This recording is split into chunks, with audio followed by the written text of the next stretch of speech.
আপনারা জানেন চট্টগ্রামের এই জঙ্গল সলিমপুর একটি অপরাধপ্রবণ এলাকা।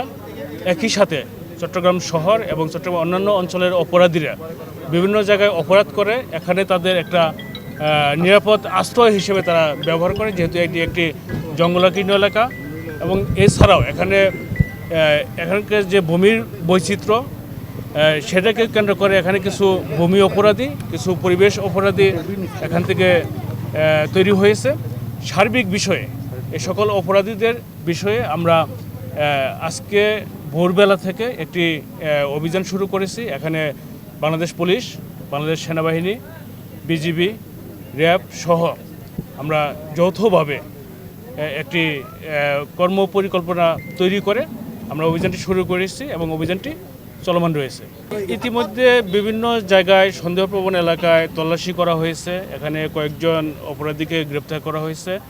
এবং যেহেতু একটি অনেক বড় এরিয়া, এখানে বিভিন্ন সেক্টরে ভাগ করে এই অভিযানটি শুরু হয় এবং অভিযানটি যেহেতু এখনও শেষ হয়নি, অভিযানটি চলমান রয়েছে, কাজে এখনই বলা যাবে না যে আমরা আসলে কতটুকু সফল হয়েছি বা কী পরিমাণ অপরাধী গ্রেপ্তার হয়েছে কিংবা কী পরিমাণ আলামত উদ্ধার হয়েছে কিংবা কী পরিমাণ অন্যান্য নিষিদ্ধ বস্তু জব্দ করা হয়েছে। আমরা যতটুকু জানতে পেরেছি আইন শৃঙ্খলা রক্ষাকারী বাহিনী প্রবেশ করতে না পারে মতো বিভিন্ন ব্রিজ কালভার্ট ভেঙে ফেলা হয়েছে, এটা সত্যি কিনা?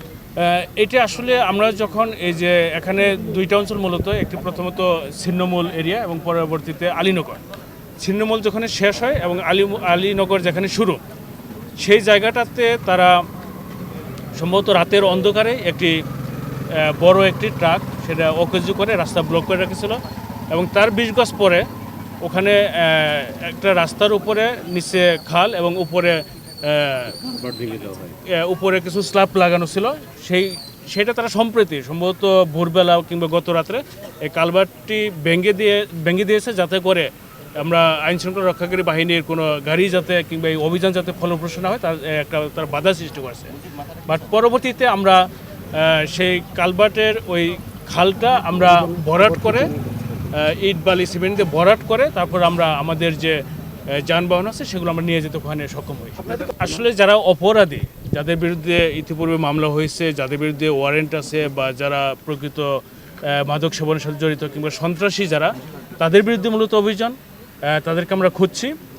কয়েকজন আসামি ইতিমধ্যে গ্রেপ্তার করা হয়েছে, তাদেরকে আসলে যাচাই বাছাই করা হবে এবং অভিযান শেষ হলে প্রকৃত অর্থে বলা যাবে যে কতটুকু অভিযানটি সফল হয়েছে। আনুমানিক কতক্ষণ চলতে পারে এই অভিযান? দীর্ঘ সময় নিলেন আপনাদেরই সদস্য নিহত হওয়ার পরে। আর ভাই এটা ভাঙলো, এটা কি জানতো কিনা আগে থেকে বা এটা লিক হইছে কিনা? থেকে ওরা এই ধরনের প্রোটেকশন দিয়ে রাখছে, তাহলে ওরা খবর পেল কি? না সেটা এটা দেখেন অনেক বড় একটি অভিযান। এটা এখানে 3000-এর অধিক সদস্য এবং বিভিন্ন বাহিনীর অফিসার ফোর্স এখানে ইনভলভ।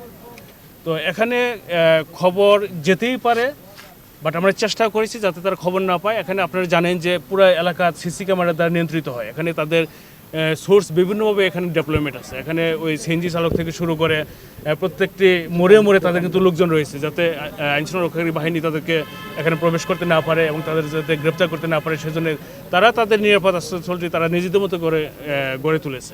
এটা যে আমি বললাম যে আসলে বিভিন্ন সেক্টরে যে আমরা অভিযান করতেছি, আসলে আমরা একটা সেক্টরে ছিলাম, আরও বিভিন্নজন বিভিন্ন সেক্টরে লিড দিচ্ছে। সর্বশেষ আমরা যখন অভিযানটি সম্পন্ন করব, সমাপ্ত ঘোষণা করব, তখন বলা যাবে যে আসলে কি উদ্ধার আছে বা কি গ্রেপ্তার আছে। এটা যেহেতু একটি বড় এরিয়া, এটা আমরা পুরো এলাকাটাই আমরা তল্লাশি করব এবং যত অপরাধী এখানে আছে তাদেরকে গ্রেপ্তার আমরা সর্বাত্মক চেষ্টা করব। এই যার প্রেক্ষিতে যতটুক সময় লাগে ততক্ষণ আমরা অভিযান করব।